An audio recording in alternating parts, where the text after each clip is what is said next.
Well, welcome back to another episode of Gopher's Workshop. I'm your host, the Almighty Crit, or Aaron, and joining me, as always, as my fellow hosts, Chris. Hello. And Sky. Hey there. So today's episode, we were going to do Grotmas, but there's a lot of work to go into Grotmas, so we'll do it later. Today, however, we're going to do it. There's just a lot to go over. Well, this one we're going to do as a special one. We're going to be adding video to this one because we're going to be doing the Aeldari Codex review, much to Chris's excitement. I'm so excited. But don't worry, we're not new to video. We just got an upgrade. So if you go to the YouTube channel, it'll be in the show notes below. You can go check out all the old YouTube videos we did as well. Well, Chris and Sky did. I didn't do any of that. But without further ado, Chris, do you want to give us some Aeldari Codex reviewing nonsense? I suppose. The easy parts, but before I get on my high jet bike. So the new codex effectively has 9 detachments. It's a lot. One of them is effectively mixing in Dark Eldar and giving them a bunch of benefits. It's actually a really cool one because it's like a give and take thing. Same with the Harlequin detachment. And then in this 9 is actually the Grotmas detachment as well, because that's a thing now. Which leaves you with a total of 6 detachments for actual Aeldari.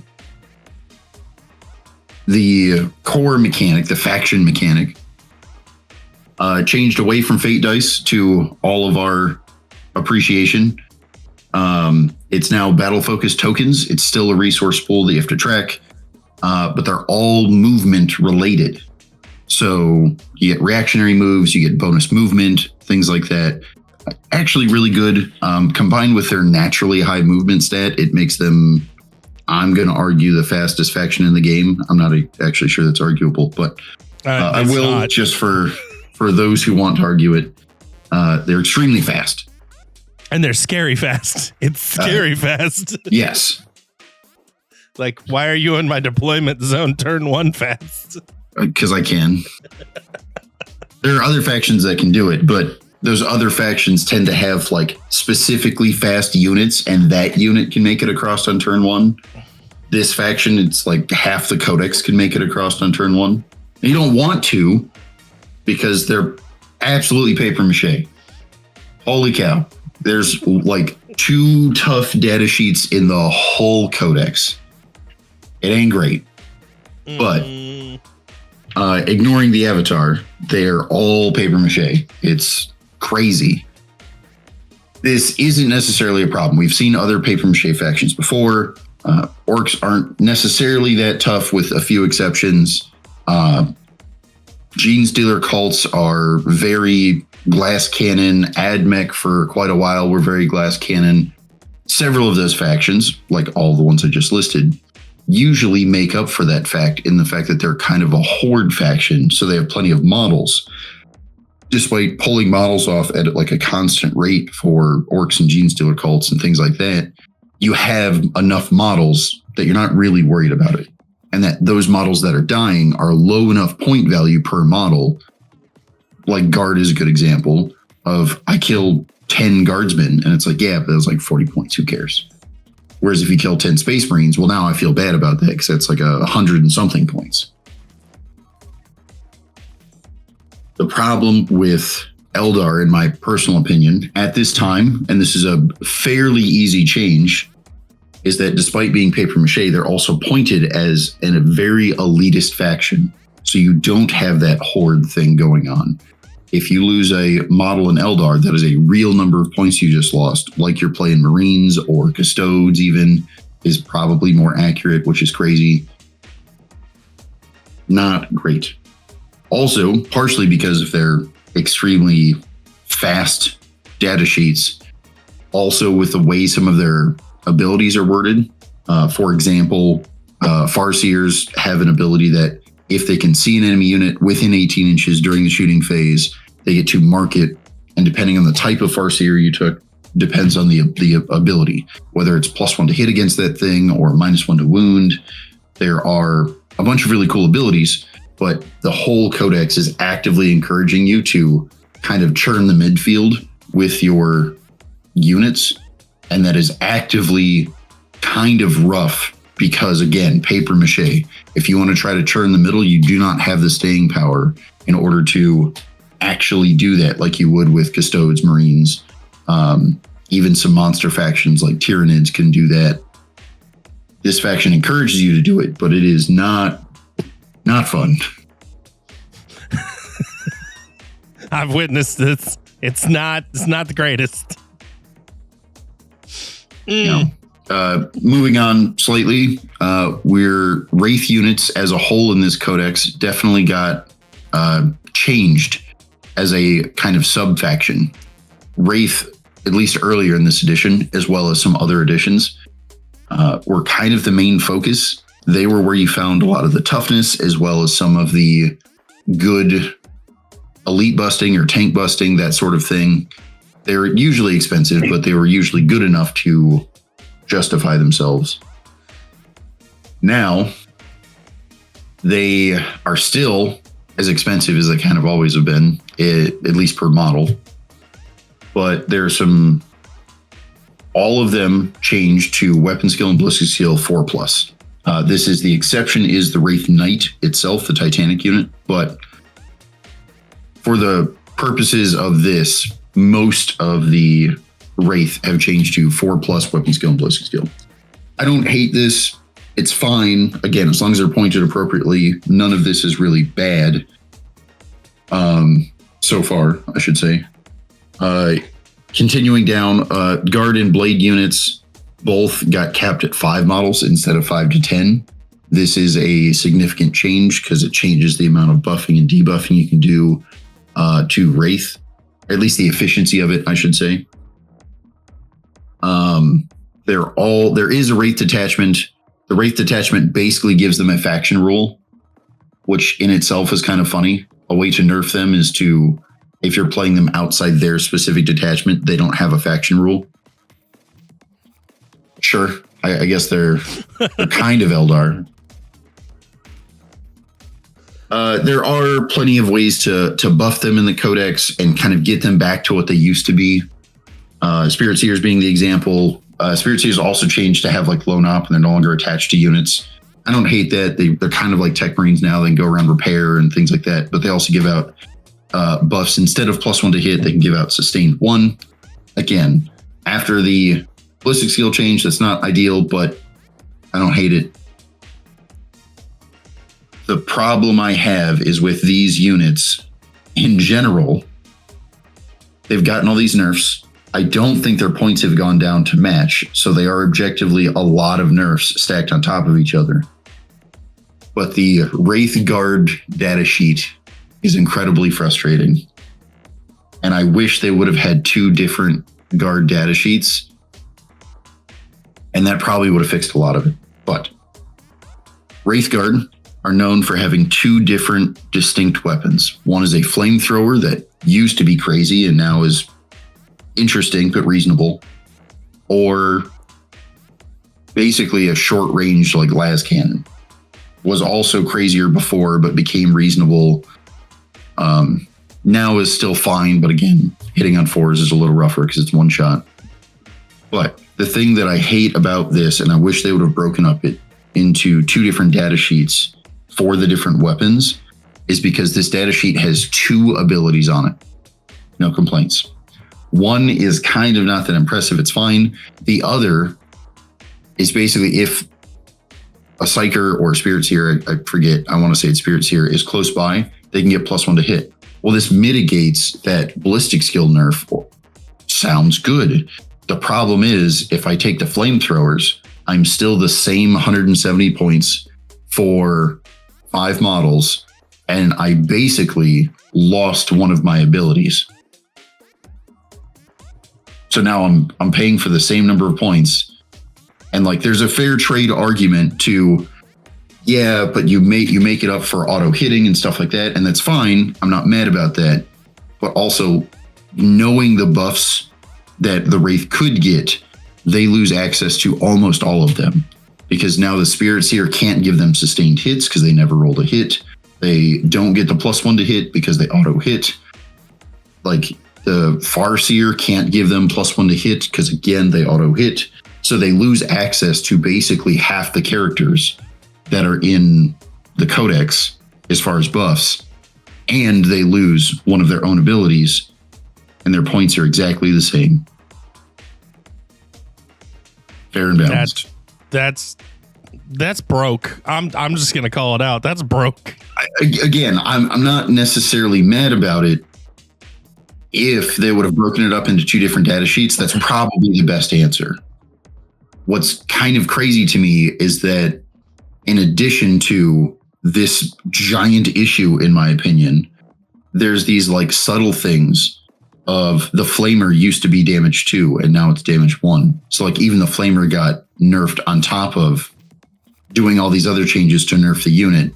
And then while you're mitigating some of those by auto hitting instead of like taking the ballistic skill penalty, but is that really like enough considering all of the other buffs that you put in the thing to make them like more reasonable now that you can only take 5 models and you can't attach characters and things like that? Well, yeah, but same points. Crazy. I want to preface now before we continue anymore.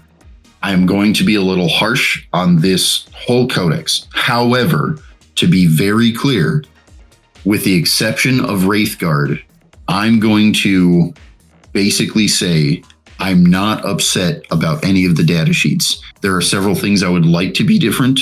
There are several things that I wish were different, but I'm not actually mad about the data sheets other than Wraithguard. I just wish the points made more sense. And that's a thing I want to make very clear. Because again, if I complain about Shining Spears or whatever else, while there may be an issue there, I'm not actually mad at the data sheet. They made them paper mache. They made them glass cannon. I'm not mad at that as a faction.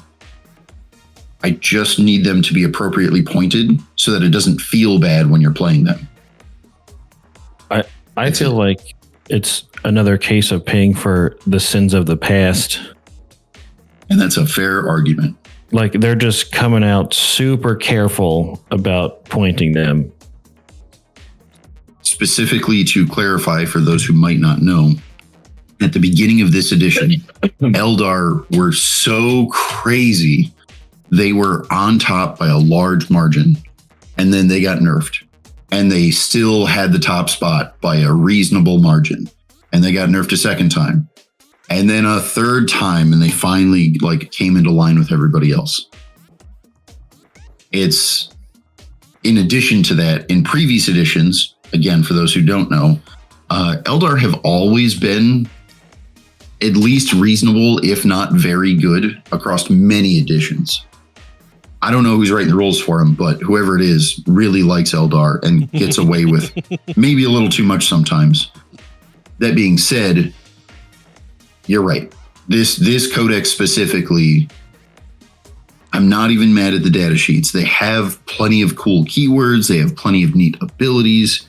But when I read the codex, or when I read the codex, I should say, I wasn't upset by it. I thought, they've got some cool stuff. Yeah, they're a little soft, no big deal. And then I built the list. And after I built several lists for several different detachments, I was like, yeah, maybe they're a little more elitist than I thought they were. But I kind of said, no, maybe it's okay. Again, they have a bunch of cool keywords. They have good synergy. And then I play tested stuff, multiple detachments. And game after game, I realized I don't have enough models. I'm way too soft for how few models I have.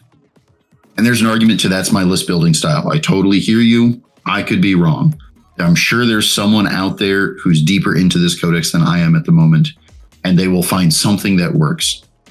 I'm still convinced there's a couple of detachments the internet's going to latch on to, and I don't think they're the best. But even when they do, when they find the best list in this codex, I'm going to say they're going to be acceptably competitive.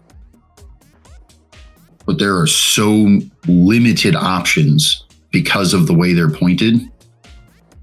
Having 9 detachments and effectively one of those detachments being competitively viable, not because of the detachment isn't good enough. There are several extremely good detachments, but because the pointing of those units, the detachment has to make up for a lot. You heard it here, folks. GW needs to bring down the points. Yes. Spam Eldar. Hoard it. All right. So, sorry, go ahead. No, go ahead. I was just going to move on. So there are a few good examples here I have to kind of explain why it's not even that they're like the best or the worst. They're just oddly pointed. So Avatar of Cain, right now at current point value, isn't crazy, but I'm going to say he's an auto include in every list, regardless of detachment, because he is objectively the toughest model in the Codex. He's a lot of points, but he's objectively the toughest model, and you need that in this faction. There is not a lot of ways to hold the midfield well. So and when I was playtesting him, I also explained this to my opponent. He's basically a bad Satan. It's not that he is bad. It's that he is a little bit worse than Satan, and he's very similar, both in abilities and stat lines, things like that. He is much more mobile, which there's an argument to you're paying points for that already, because he is basically the same price, but definitely not as tough. And the reason for that is he doesn't have a Feel No Pain. Yes, he has a 2-up armor. They don't.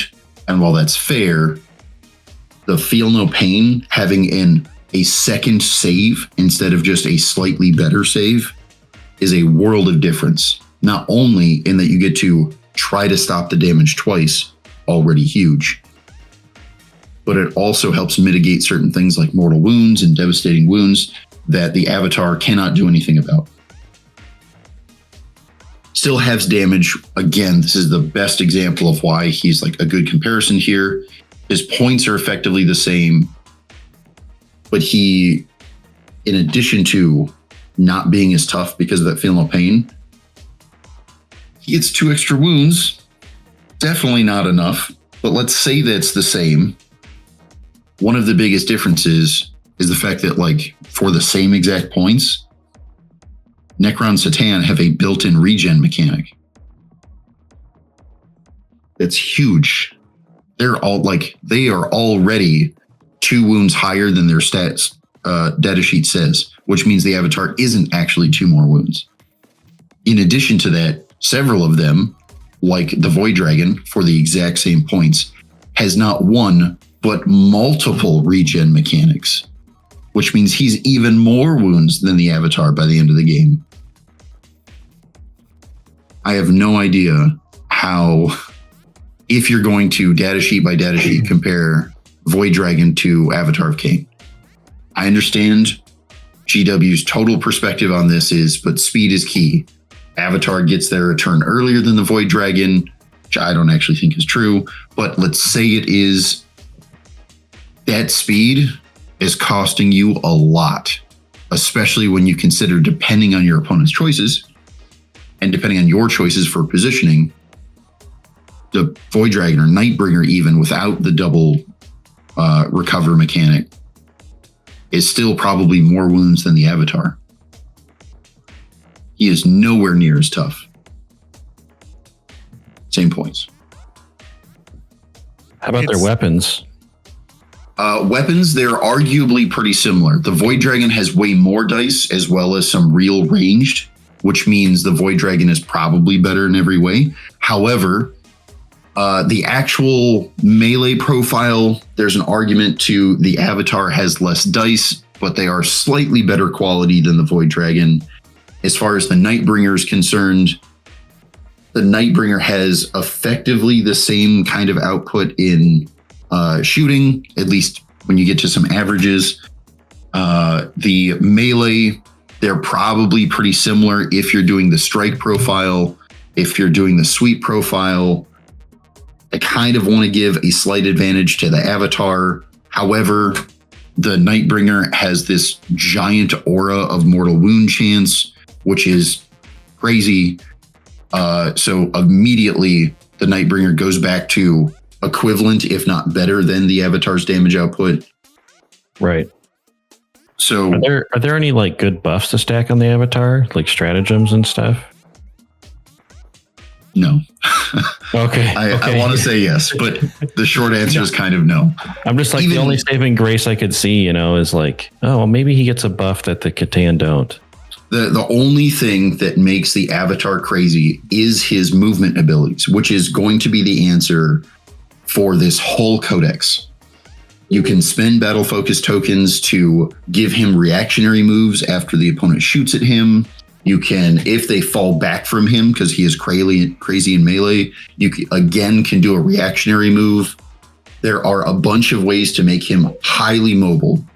And I totally accept that we have to pay points for that because they are strong and they are good.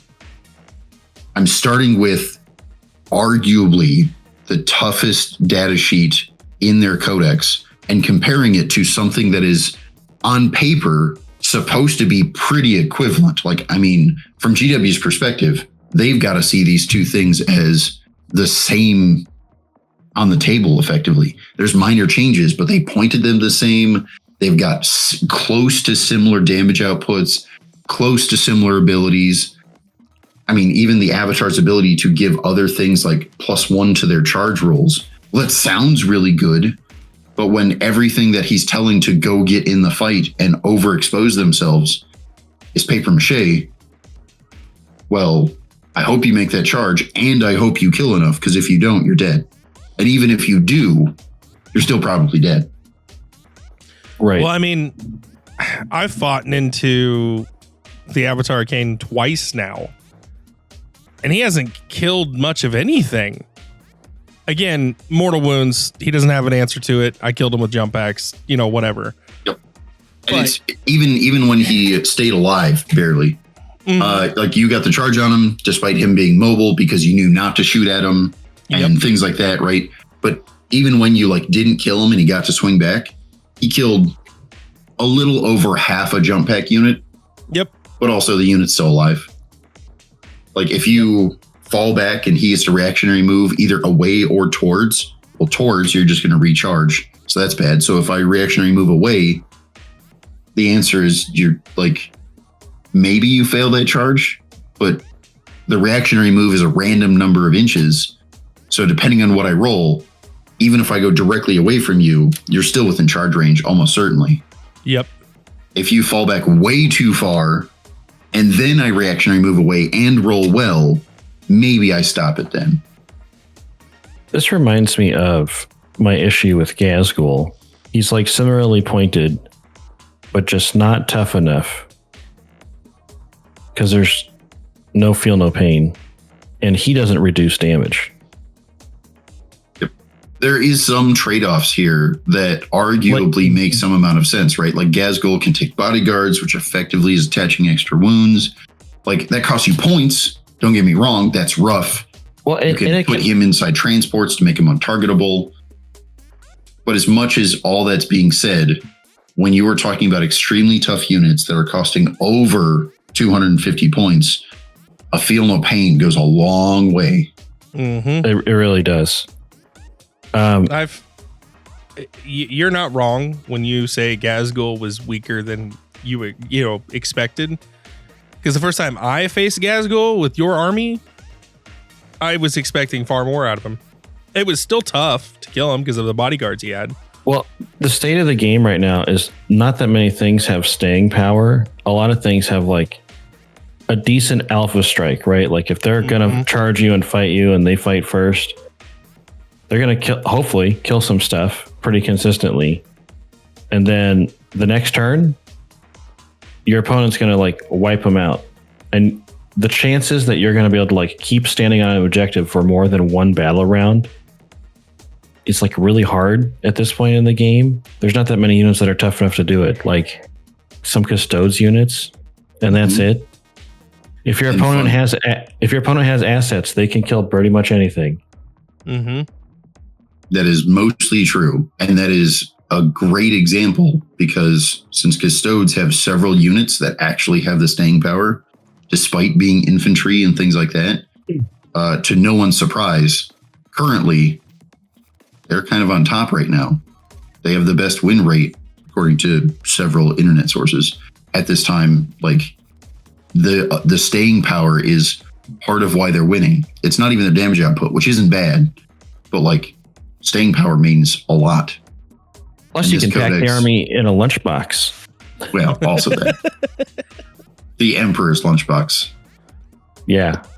Emperor protects. Okay, so there's some other examples here as we kind of continue down this rabbit hole of what is the same but different. Yeah, how about some vehicles? Yep. I love this comparison. And by love it, I hate it. But also, it's so apt. I know we're sticking on Necrons. Partially, this is because I know Necrons really well. But also, it's just a good example.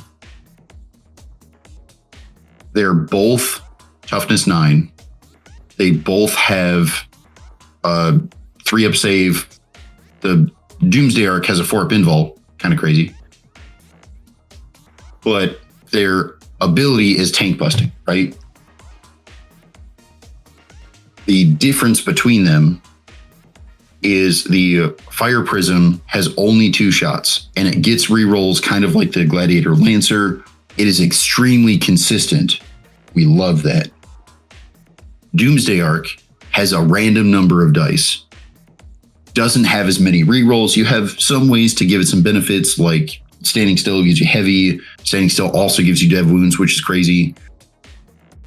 But it doesn't have a random amount of damage. The nice consistent damage makes it way better at elite busting things like other Wraiths or Centurion Devastators or Thunderwolf Cavalry, stuff like that. Terminators. But it's like minimum number of shots is equivalent to the number of shots that the Fire Prism gets. So while it is less consistent in certain areas, like number of shots, the fact that it's D6 plus 1 blast means that it is always at a minimum getting the same number of shots as the Fire Prism. While the Fire Prism has rerolls, to hit and wound, while it has this way higher damage potential, it also has a much lower damage floor. Again, things are relatively equivalent here. But we get to the toughness, and that's where it's crazy. 4-up invul Doomsday Arc, no invul on the Fire Prism. Okay, arguably that's not a big problem. Why? Because the Fire Prism has a neat trick to like shoot around corners. As long as one of them's exposed, the other one can use the first one that is exposed as line of sight, as long as it can also see it. There's ways to protect this. Okay, let's call that a fair trade for the invul thing, even though it has drawbacks of now you only get 1 die per tank at 160 points instead of 2. Again, we want to pretend that's equivalent, even though it's not. Well, Doomsday Arc as a Necron also still means your faction rule exists. You get to regen wounds every turn, and with a 4-up invul, you are likely to actually get that at least once, if not multiple times.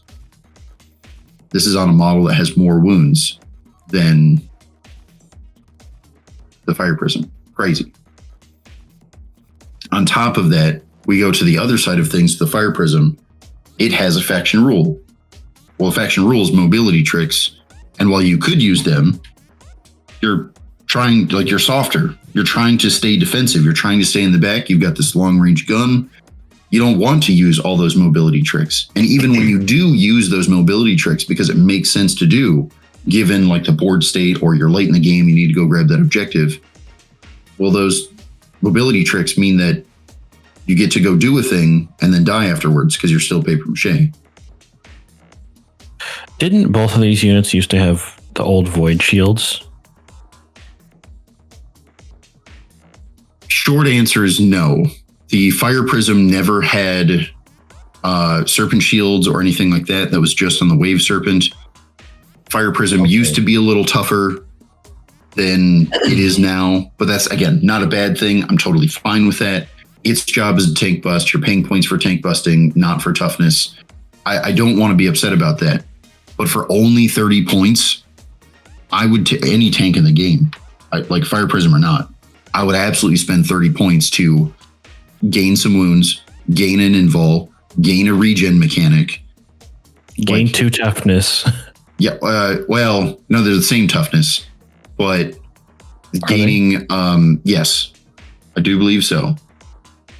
But that's okay. Like I said, you're still gaining the invul, you're still gaining wounds, you're gaining a regen mechanic, and this is all on top of you're paying points for mobility. Well, you've got 4 extra inches of move. Well, that's great, but how often do I want to use that? I don't.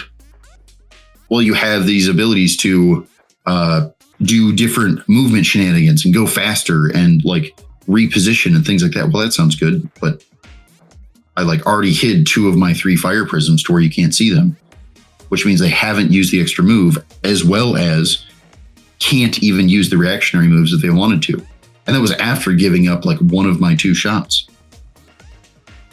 30 points is doing holy cow an amount of work here.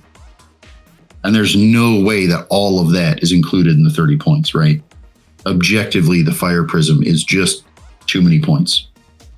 So go ahead. When I was putting this slide together, I was looking at this, like the Fire Prism. And comparably for me, it's like a Gladiator Lancer mixed with a Ball Predator. Or a Rhino even. It's got some cool tricks. It's not very tough. It's the same toughness as a Rhino. It's T9. Yep. And it has literally the Gladiator Lancer's ability to reroll a wound and reroll a hit. Yes. You can't reroll the damage. So that's different. But I'm sitting here and I'm thinking to myself, okay, for something to be as tough as the Ball Pred and arguably a little faster, but not by much, why is this thing 160 points when the Ball Predator is only 135? That is the exact thing while making the slide. I was thinking, why is this a thing? There's a bunch of different vehicles that you could compare the Fire Prism to. We could compare it to the Gladiator Lancer. Turns out is also exactly 160 points and has more toughness. I mean, that's like all it has on it. But again, has more toughness and also a faction rule that applies to it. It has like stratagems that are allowed to target it, which the Fire Prism does, but it depends on the detachment sort of thing. So like that's only kind of true. Whereas in Space Marines, like absolutely every detachment has Armor of Contempt. So there's a way to make the Gladiator tougher. I still find not having an invul sort of the strangest part. I think it's overcosted, but it's like not even like a 6-up invul, just none. There's an argument to it. 3-up armor, you could give it a 6-up invul, but that's so rare that you're actually going to get to use the thing. But like even the jankiest, even like a battle wagon has a 6-up invul. You're right, but and it's as like much as that's true, together. It's not like they have a shield, even if it's a crappy one, and it's not going to come up very often. Like if invuls are representing shields, I know this has something. You know what I'm saying? Yeah. It doesn't have to be a good one. I'm just saying that like I hear you. And thematically, that's probably true. Like as far as I'm going to say competitively, but as far as just general rules on the tabletop, I don't know that I want to give it a 6-up invul only because I already think it's overcosted. If you're going to give me a 6-up invul, you're going to like, no, but I made you tougher. That's going to cost you some points. And I don't want to pay for a 6-up invul because the invul, again, at 3-up armor, I'm going to use it so rarely that by the time that the invul comes into play, I'm probably failing that save anyway. And I didn't want to pay for it. I would rather just be cheaper and take the damage. See, I don't think a competitive thing. Yes. So I don't think it's worth the points. But what I would want to see, if you're not going to change the points, if you're like, if they're not, they will change the points. I'm pretty sure, hopefully one day. But if they weren't going to change the points, I would want to see it have a 6-up invul, which is not worth the 30 points difference. and then like something like a -1 to hit or something, because the whole point of Aeldar's design is that they're not the toughest, but it's hard to get the wound through in the first place. That's like how they make up for the lack of toughness generally. And that has been true in the past. There's a definitely lack of that in this codex. A thing that was pointed out to me by someone else is, so let me rephrase. In this current codex, there's very little rerolling to hit. This is an example of one of like 3 data sheets that actually gets to reroll to hit. Feels pretty good. But in the past, again, they used to be crazier. In the past, there used to be way more rerolls to hit. And this is all in addition to the pluses to hit and the minuses to hit that they used to have that made them tougher. So in general, they've gotten kind of a nerf across the board, which no one is mad about.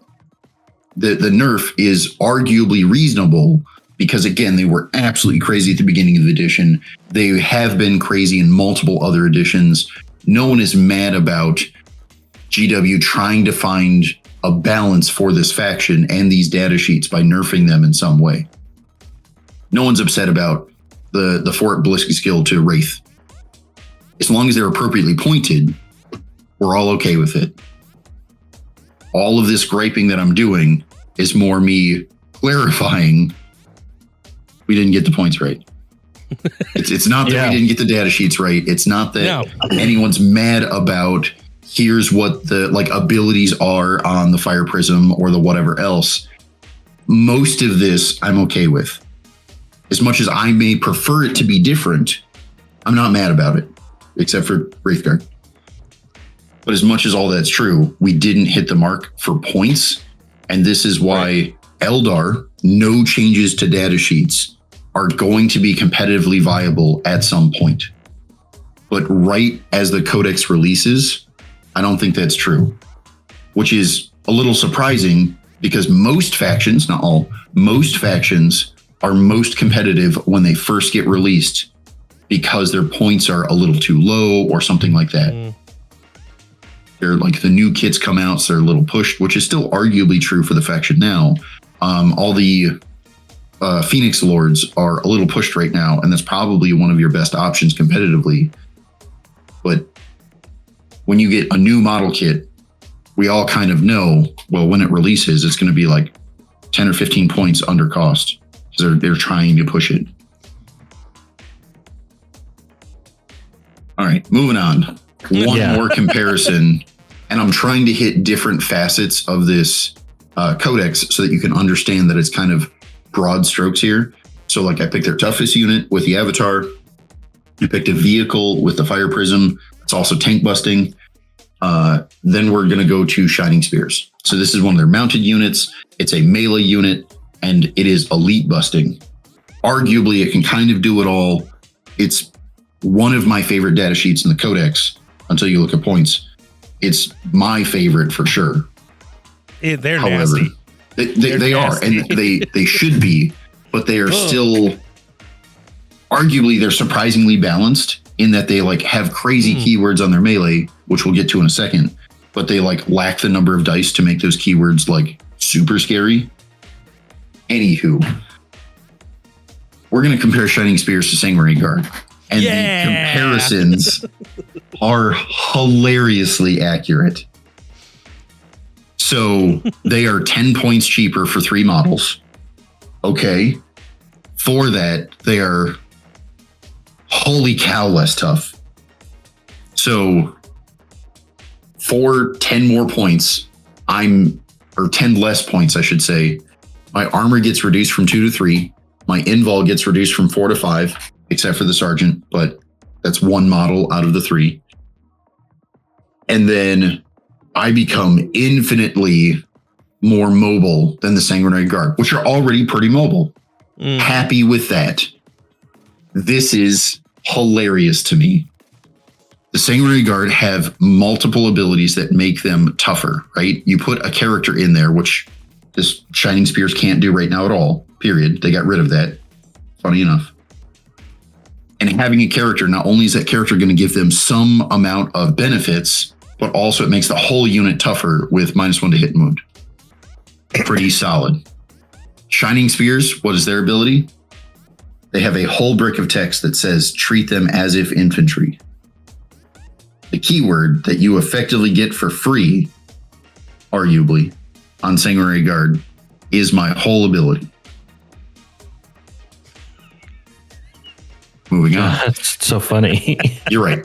And like, while we're looking at the stat lines here, it's funny too, because you can make an argument for like, oh, but they're OC2 instead of OC1. Well, it's like, yeah, but free upgrades. So Sanguinary Banner, the Sanguinary Guard are also OC2. So Yep. they like, there's no way the Shining Spears can ever hold the midfield like the Sanguinary Guard.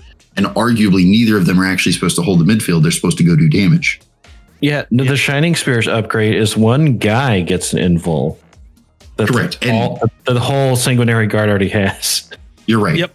And it's funny too, because the one guy that gets the 4-up invul, so arguably he's similar to a Sanguinary Guard model, is also the only model in the unit that gets 3 wounds, making him again closer to a Sanguinary Guard model, but the rest of the unit has less wounds per model. That Also, 10 the rest, points. Yeah, the rest are 2 wounds. Oh my gosh. Again, 10-point difference. Crazy. So going to the actual melee profile, I'm going to say the spears because not only is it on the Sanguinary Guard, not only because it's a more apt comparison between the two, but also it's kind of the one that I think they're going to choose most of the time, depending on what it is you're doing, but most of the time. So both of them have lance, both of them have a very good stat line of strength 6, AP 2, 2 damage, hitting on 3s.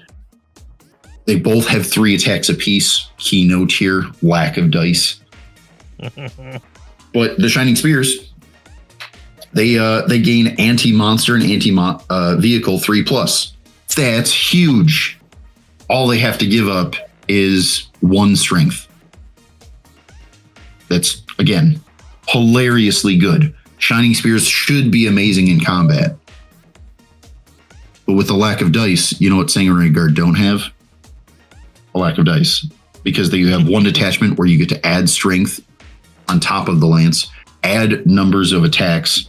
You have multiple detachments that allow them to fall back and charge. You have the ability to give them rerolls with Oath. You have a bunch of stuff here, right?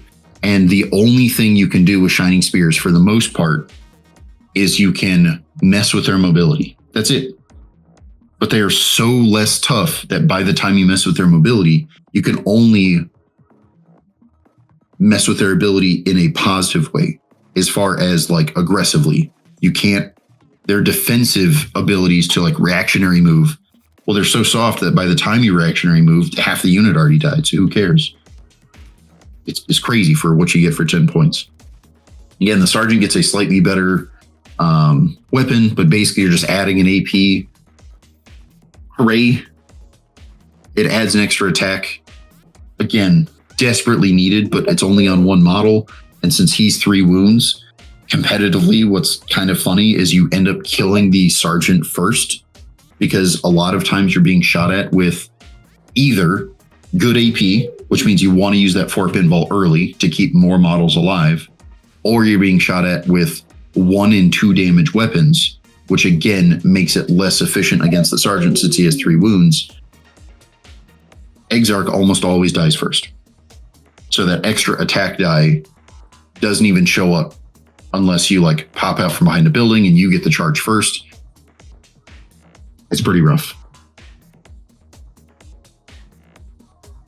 Both of these units, obviously, you're going to realistically take 6 models, not 3, which means you're doubling the point cost here. So it's 240 points for a unit that goes out, hopefully kills a unit, but with the lack of dice, it kind of depends as to what your target is. And then you're still paying like an eighth of your list for a unit that has very little in the way of giving them buffs. There's one of the detachments that I play tested was the bike detachment, where you have a bunch of stratagems that can target mounted units. They're mounted units. This sounds great. even in that detachment where I'm trying to make my favorite data sheet as good as possible, the stratagems are not very helpful. I can spend a whole CP to give the mounted unit a 4-up invol. Well, the sergeant already has one. And then I'm upgrading for the cost of a CP, a very finite resource, taking them from a 5-up invol to a 4-up invol. And while that might be worth it sometimes, that is a big resource cost that you're asking for to get a pretty minor increase in durability, because they're still toughness 4. They're still only 2 wounds apiece, which means you're going to have to be rolling a ton of saves. Crazy. As far as damage output, they have like a in melee give something twin linked. That sounds pretty good. Matter of fact, it's kind of crazy good.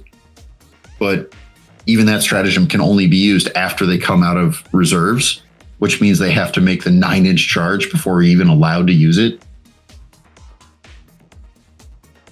Again, with finite CP resources, we're talking about coming in, probably needing to spend a CP in order to like re-roll the charge, because 9 is not easy. And then now that you've spent a CP on re-rolling the charge to consistently get there, which is like still only a 50% chance. Well, now that you're there, you have to spend another CP to give them twin linked. And that twin linked is only so effective because they only have 3 attacks per model. You're not affecting a ton of dice. This is... It's... Yes. It's not great. It's not great. It's so bad.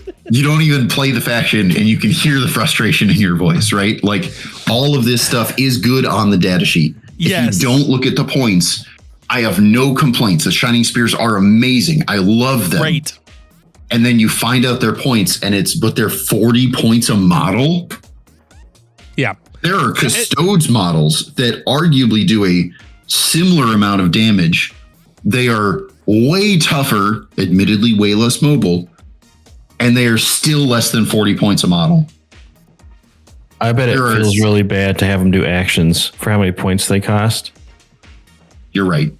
This is why he's never done it. You're right. And like, again, Eldar as a whole are overcosted right now, so they feel like an elitist faction. Mm-hmm. So I absolutely lack action units. There are some exceptions with like Spirit Seers, right? Like it's a unit that can get blown up if it's within, 3 inches of a Wraith unit. And now it feels like it's doing its job buffing things and it gets to do actions and it feels great. But it's having to buff units as like a tax because they all got nerfed. And even some of the ones that he's trying to buff can't receive the benefit. And they're still not cheap. Like Wraith Knights basically didn't receive much in the way of nerfs because they were already Titanic and Towering, which have gotten nerfed in the past. They're still 3-up to hit, which is great. They don't get to reactionary moves, so they do have a nerf to their core faction rule. But that's fine because if you didn't take the Wraith detachment, they didn't get a faction rule in the first place. Yeah. And you know how many points they are? They're like 420 or 435. They are the same cost as a Primarch. And they are not doing Primarch level damage, and they are not Primarch level tough. Like, crazy. Speak for yourself. I'm just glad the Eldar are getting treated like all the other Xenos finally. And again, I'm not mad at that, right? If we become paper thin, with the exception of like Wraith Knights, which are crazy expensive, and the Avatar of Cain, which is epic, so you only get one, then that's fine. I just need enough models to play the game. Yeah, but you're not a real faction. You're just, op 4 for the Space Marine players. Yep. You're right. You're right. And I totally forgot to mention that. When it comes to the Avatar of Cain, he's epic. So you could only take one of him.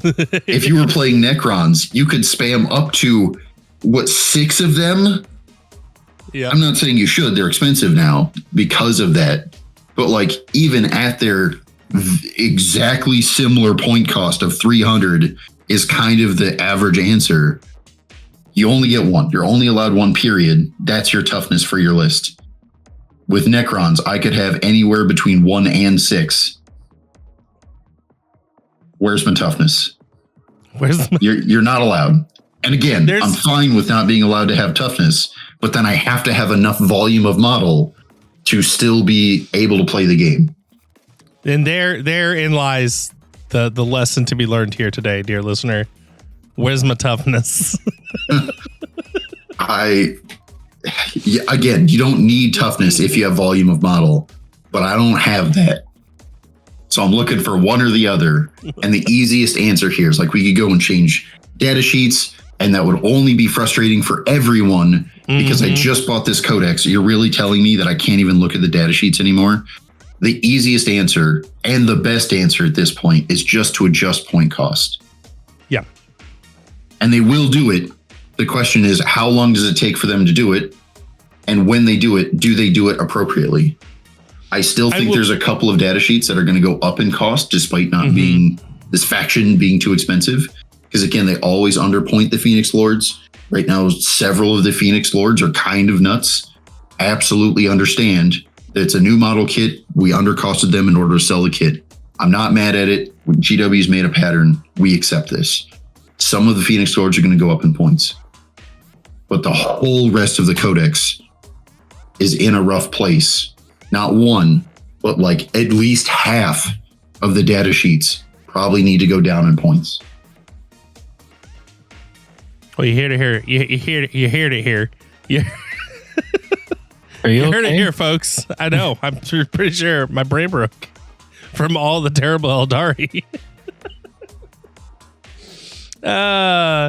Points need to go down is the answer. There you go. Yep.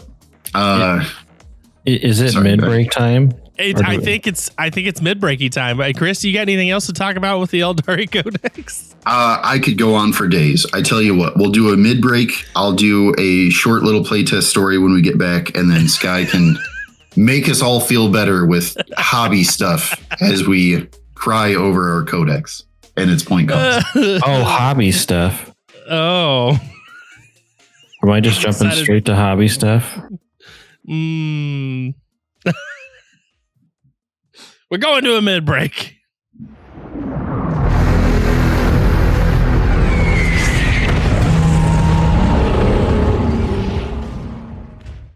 Welcome to the mid-break. This is the part of the show where we thank our patrons, but we don't have any. And Sky's still begging for someone to patron him. Patronize? Patronize. Patronize me. We'll also thank our listeners here and read out some reviews. We ain't got those either. That's okay. We'll get them. We're getting there. Well, it'll be all right. And on other news, this is also a part of the show where we're going to drop new info drops and new, pre-order that are releasing and things. We're going to drop all that info for you here. But we this is pre-recorded, so we got nothing for you this time. Well, you know what we do have? We have a lovely sponsor. Chris, who's our sponsor? It's the Gopher. It's us. We're doing several of these recordings early and kind of releasing them at the same time. So there's a lot of missing stuff here, but those will come as we start actually releasing a lot of the stuff. In the meantime, Gopher Games is the place to get your gaming supplies and minis. All our GW product is 15% off all the time, even our pre-orders. So if you see something cool on Warhammer Community and you want to pick it up before it's even released, you can get it through us. We ship anywhere in the US, as well as territories. And if you need us to ship somewhere else, contact us. We've done that in the past. But it's 15% off all the time. Every day, all day, all the time. Pew pew. We also have cards and other games and board games and all kinds. It's where you go for games. Sky, do the thing. Oh. We also have paints and stuff, hobby stuff. Speaking of hobby stuff, I guess I got to give a hobby update on what I've been doing. Not yet. Why not? Because it's not the end of the mid-break. Well, what am I supposed to do? I'll tell you. We're going to end the mid-break.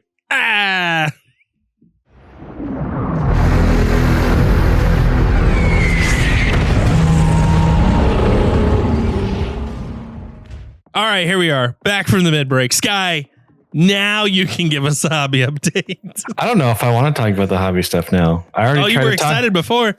I already tried to talk about it in the mid-break and every wrong place at least 4 times. You must, whatever you're working on, you must be pretty excited about. I mean, I already finished working on it, so. So the, what is it, this last week? Whatever week this is, just use your imagination. I painted my 3rd Gilliman commission paint for Dalton. It was fun. It took me like 6 hours from like primed blue to done. It's not perfect, but yeah, I used some of the Pro Acryl paints, just a couple of them for like the blue and the reds on the sword. It was a good time. If you find our Discord, if you're brave and you go spelunking in all our socials, you'll find pictures of it. They don't have to go spelunking. It's in the show notes. Oh, is it? Okay. Yeah, well, I it'll be mean, in the show notes. maybe not the specific pictures of the Gilliman, unless you put them there. But he did. Oh, you did? Okay, that's good. Dalton did. And also, he even got a good picture showing off your little custom piece just for him. Oh, he did? Oh, yeah. Yeah. So I put his name on Gilliman's leg because there's a little banner there that's blank on his like on his little shin guard thing. So it's the first Gilliman ever to honor the Dalton name. Yeah. Anyway, that's. Oh my God, it is. I'm looking at it right now. Holy crap. You didn't see that before? No. I also feel that I'm the only person in the store who actually puts the little lines on all the purity seals. Everyone else just washes them and just leaves them. They're just toilet paper. Yeah, 100%. You say that it wasn't perfect and that you only spent 6 hours, but you are an extremely fast painter. This is still, I'm telling you right now, like above average quality by like a good number. Oh yeah, I didn't do the eyes. The part of the backpack between Gilliman and like his back and the backpack, I didn't really paint. That whole thing is supposed to be gold, but I just kind of decided I'll just draw a line where it turns blue. It's fine. Obviously, it's not noticeable unless you're really looking for it. But yeah, whatever. It was fun. The professional complaining about not perfect. The rest of us not seeing any of it. Hey, I was raised on Reddit comments for my miniature painting. So like my standards are already like, guess what? You're already shit. You're already shit. So I think I'm already super critical anyway. Anyway, I'm probably going to do some work on my Gene Stealer Cult stuff because I'm still hammering out the scheme with that. I have like a pale blue I'm doing for all the robes. I'm really trying to avoid making it all denim as much as the Gene Stealer joke is hilarious. It's really hard to fit with like the other 4 types of material that make up a Gene Stealer cult person.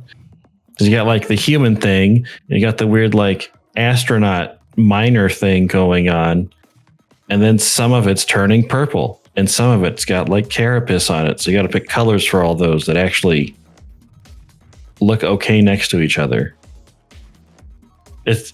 I would argue that Gene Stealer Cults is one of the more complicated ones to do right. You know, I listen to these conversations about Sky's paintings, and I think back and I go, you know what? White isn't that bad. It's not. It really isn't. It's compared like a hard to everything else you do. It's a hard material to work with, but it's not. It's really not that bad. You do a couple extra layers and you calm down. That's it. Oh my God. Anyway, I thought we would play a fun game for the Eldar stuff. Oh God. Yeah, so I figured it's not really a game, but it'll be like let's play Is It Eldar? And it's a game about where the cosmic horror ends and the oddly possible truths can exist in the grimdark universe. So I have some theories here. I think the Death Star is just a Drukhari craft world. Oh my god. Do you agree? This is how we're starting. How we're starting. Do you agree or disagree? Well, craft worlds are in fact effectively spaceships at this point. So yes, it's true. Okay. I don't like it, but it's true. Okay, my next one. Do you guys remember a little 2001 movie about Atlantis made by Disney? Yes. Do you recall that? You know? Yep. They had the bomb guy. Boom. Yeah, exactly. I'm pretty sure that those Atlanteans are actually Eldar. They all have little spirit stones. They literally like put themselves in them to power stuff. They have jet bikes. They have jet bikes. They have shields. You know, done. Can I get an argument against, please? 40K has been around for a long time. And while no one admits to it, there are a ton of like direct and indirect references to nerddom back when being a nerd was arguably less cool. The obvious, like, for those who don't know, the very obvious thing is StarCraft was going to be a 40K game and then licensing fell through. So they slightly redid some stuff and then still put it out. So there's a ton of like, you know, they kind of got like a Tau aesthetic and those guys kind of have a Marine aesthetic. It's not quite right, but it's close enough. The idea that there was some Disney like animator who was like really into 40K and was just like, you know, I got to draw some stuff for work. God, I really want to play 40K right now. I'll just draw 40K. I mean, legally distinct 40K. Yeah. Oh, look, it's the Eldar from the equator. Like, that's all it is. Oh my god. Okay. I need you guys to rank these in order. Oh no. Who would you date first? So I hate it. I already hate it. Drukhari, Craftworld, Harlequin, or Exodite? Exodite has to be first because dinosaurs would be fucking cool. We had a whole conversation about it before this episode was recorded. No, the dinosaurs Dino are nuggies. Yeah, unlimited dino nuggies at the Exodite camp.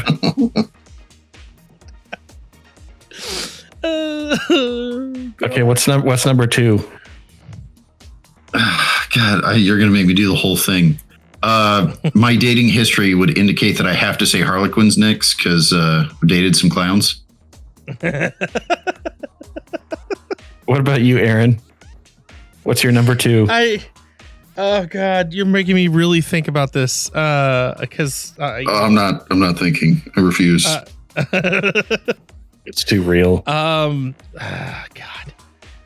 we're gonna go with the ones that are the least likely to hurt me because I don't deal well with pain. I don't really know which one that is, but well, it's not Drukhari. Yeah, not Drukhari. Exactly. So Harlequin or Craftworld? Probably Craftworld. I'll probably go with Craftworld first, and then we'll go dinos. We'll go dinosaurs. Okay, so what's your third to last pick, Olson? What do you got?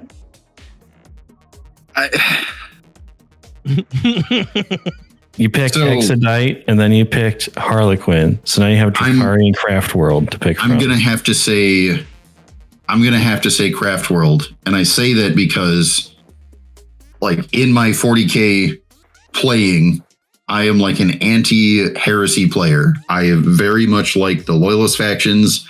I dabble in some of the Xenos factions, but Drukhari are basically the Xeno version of Chaos. They're very spiky. They're very, we don't care, murder, torture, whatever. So for the Emperor, I guess, or the Craft World, I'm going to say Aeldari. Okay, so before you make your decision, Aaron, I just want to say this. You have Drukhari and Harlequin to choose from for the last two. The Harlequin will cheat on you for fun, and the Drukhari will cheat on you because it hurts you. Which one do you pick? Can't I just purge them? Xenos I mean, yeah, but you have to purge one of them. Flamers. One of them last. We're ranking them. Come on. God, I guess I'll pick Harlequin, and then we'll make Drukhari last.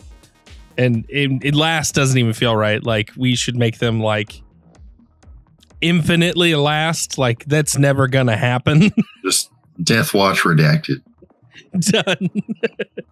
So Exterminatus. So moving on to the last bits here.